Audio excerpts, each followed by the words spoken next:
There are many people who have the limitations in their minds, who have lost that fire in their eyes.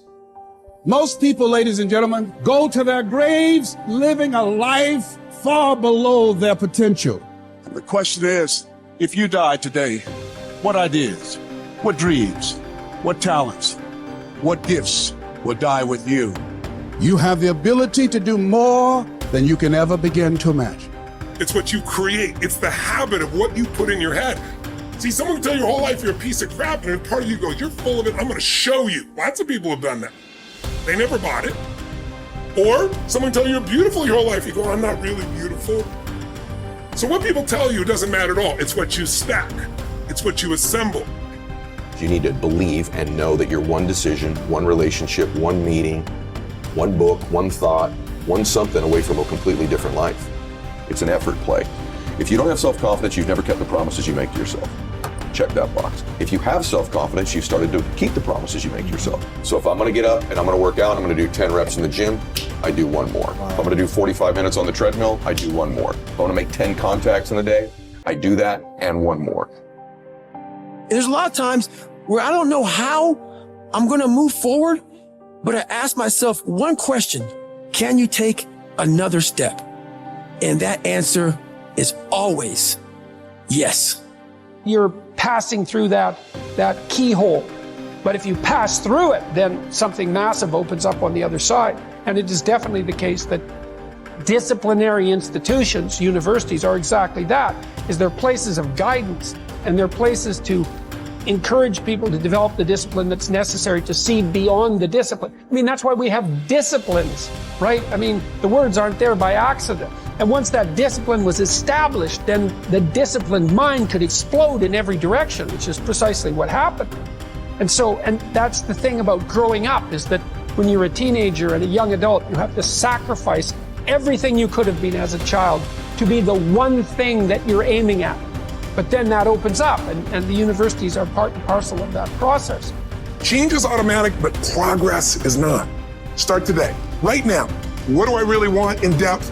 What are the rituals that will get me there? And then get yourself to start a few of those actions and lock them in place.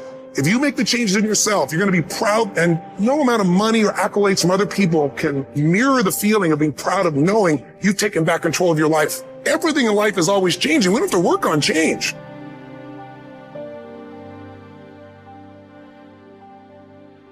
The major key to the good life. Every day in 1,000 different ways, we are trying to improve ourselves by learning how to do things. We spend a lifetime gathering knowledge in classrooms, in textbooks, in experiences. Now, if knowledge is power, if knowledge is the forerunner to success, then why do we fall short of our objectives? Why, in spite of all our knowledge and in spite of our collective experiences, do we find ourselves aimlessly wandering, settling for a life of existence rather than a life of substance? There may be many answers to this question. Your answers may be different than your associate or your spouse's or your friends. The fundamental answer is the absence of discipline. Applying all that we know. Discipline. Self-discipline. We might add one more word here: consistent. Consistent self-discipline. It doesn't really matter how smart you are or how much you know if you don't use it. And once you're disciplined, like you're like a sharpened sword, man, like a well-tempered blade, and then you can go out there and operate in the world. The reason that discipline is necessary is because you're a mass of competing short-term interests. And so the question is then, well, which short-term interest should win out? And the answer to that is none of them. They need to be organized into a hierarchy that makes them functional across time and across individuals. Get it really simple, things you do right now to change your life. You can go to experience it that day, and then you get momentum.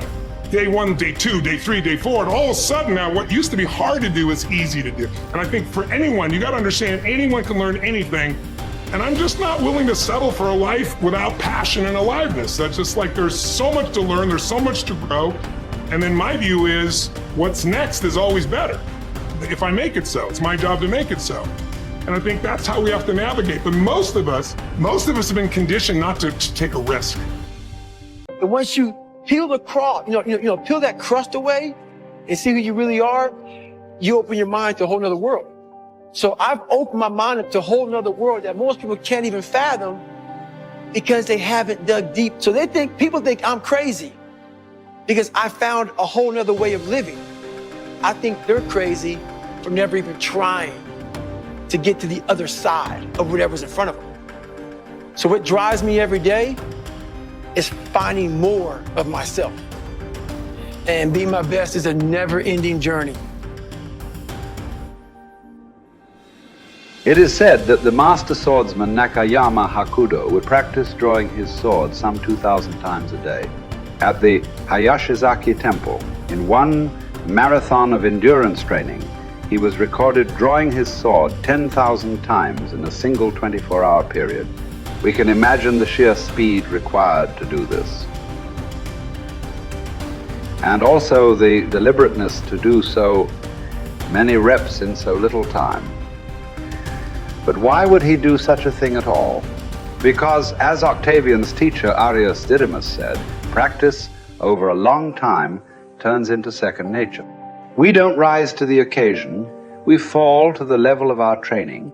The samurai Musashi was once challenged by a warrior named Miyake Gunbei, a man who thought himself one of the best in the world. On his third attack, frustrated by his lack of success, Gunbei charged at Musashi in an aggressive lunge. Musashi, having prepared for this exact scenario countless times, replied, "That is not what you should do," then parried the blow with one sword and watched as the man gashed his own cheek against Musashi's other sword. How had he known? Practice. Chotan Siki Ren was Musashi's phrase. Training from morning to night. Oh, you've done that. Okay, do it some more. And after that, more. 1,000 days of training to develop. Musashi would write 10,000 days of training to polish. For a samurai, there was no such thing as pretty good. If a pretty good swordsman met a better fighter, he would die. It's like the Basketball Hall of Famer Bill Bradley's observation. When you are not practicing, refining, working, somewhere someone else is, and when you meet them, they will beat you or kill you. Gunbei was lucky enough to learn this lesson and live to tell about it. In fact, after Musashi treated the man's wound, Gunbei accepted that he was outmatched and became Musashi's student, training and practicing under him until he was no longer prone to the mistakes that come from such rashness. Look, this is not a drill. There is no greatness without practice. Lots of practice, repetitive practice, exhausting, bone-crunching, soul-crushing practice.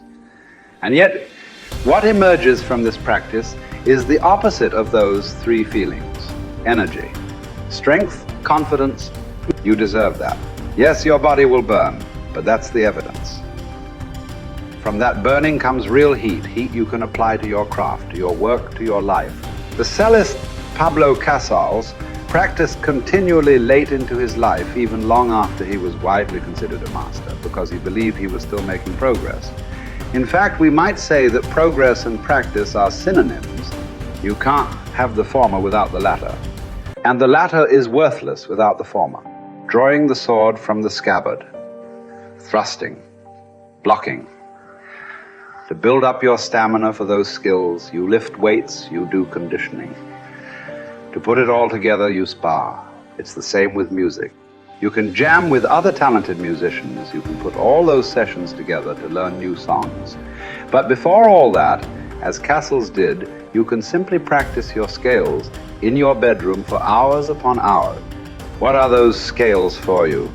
You better know, and you better be doing them. No matter what you do, practice will make you better. Florence Nightingale wanted young nurses to understand that nursing was an art that required as hard a preparation as any painter or sculptor's work.